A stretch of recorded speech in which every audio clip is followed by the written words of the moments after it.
Hey guys, welcome back to the channel. So I get questions all the time in the comment section about how to build out a portfolio. And I've got Connor here, who is one of my Greensboro College students, and we're going to talk about the last month of this semester. And we tackled, what, 4 or 5 different consulting engagements? Yes. Or consulting case studies, I should say. And this will give you some ideas on just kind of how you can go about, getting your first exposure to Tableau, and then also just kind of how to work with data. So Connor, what has been this last month? What has it been like from your perspective as a student?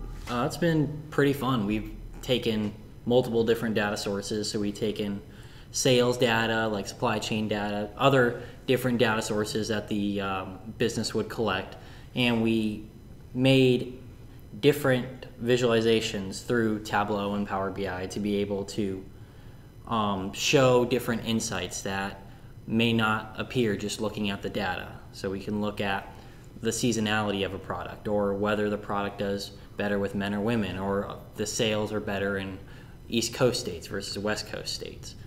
Right, yeah.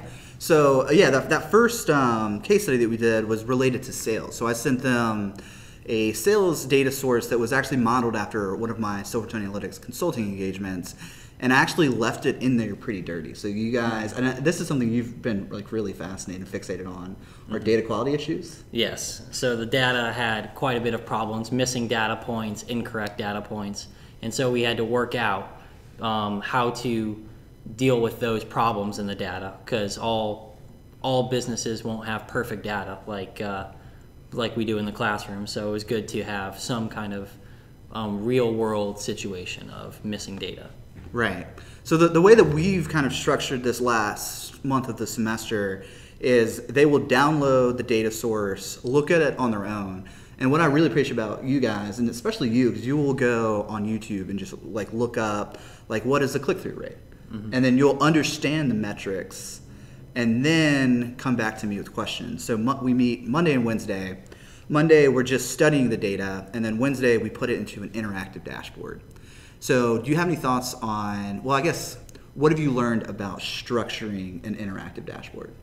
So the first step, again, would be pulling in the data and then figuring out what is the most important KPI, or what are we looking for. If for like the sales data, we're looking at total sales and average sales per product, or other different important KPIs, and that's going to be your focus of how you build your dashboard. That's going to be up at your top, and you're going to be able to structure every graph or every other visualization you want to put into your dashboard based on those KPIs. All right, so for those of you who don't know, kind of what is a KPI? It's a key performance indicator. It's a measure of how well your business is doing in some aspect, like sales.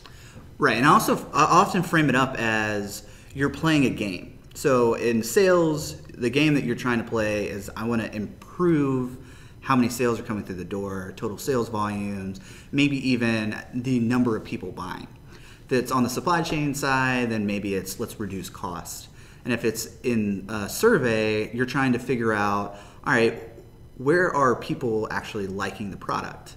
And that's actually what we close out the semester on, was building out an interactive Likert. Christina, how do you say that? Likert.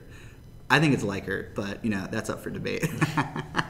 So why don't you tell us a little bit about that we'll close out this kind of video on how did you study survey data, what were the steps involved, and then how can someone get value out of that interactive dashboard? Yeah, so we pulled in the data from Excel, and we are looking at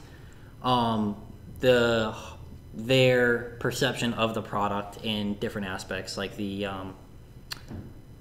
hardware perspective, and then right. So what would you rate the hardware on a scale of 1 to 5? Yes. What would you rate the usability? What would you rate the software? And then we took all that data and put it in a Likert scale, and then we were able to see how many people voted it for 5 for most effective to 1 to least effective for every category. And then we were able to add filters to that data, so we can look at men versus women, how they viewed a product, or we can look at what kind of product did better or worse with each function of usability. And then we were able to pull insights for that specific survey. Can you give me an example of what would be a sample insight that maybe marketing manager could get out of this dashboard that you built? Yeah, so one of the things we noticed was with one of the products, it scored very highly with older women than it did for younger men. It was like 50 or 40 to 70 years old where it scored the best. So we could then tailor our marketing towards that demographic of people instead of focusing on the people who did not find the usability that great for that product. Right, exactly. So the way that I would kind of frame it up if I were talking about it to a client is that, okay, we can see that women between the age of 55 and 70 really like the hardware. So what you could do is pull that out, maybe pull the specific aspect of the hardware that is kind of your differentiator out in the marketplace, and put that front and center in your marketing copy. So this is kind of taking things a step further than just looking at the data and uncovering insights. You're now generating recommendations. I think that pretty much wraps up, kind of how to approach, studying data and building out a portfolio. And I appreciate you being on, Connor. Thank you for having me on.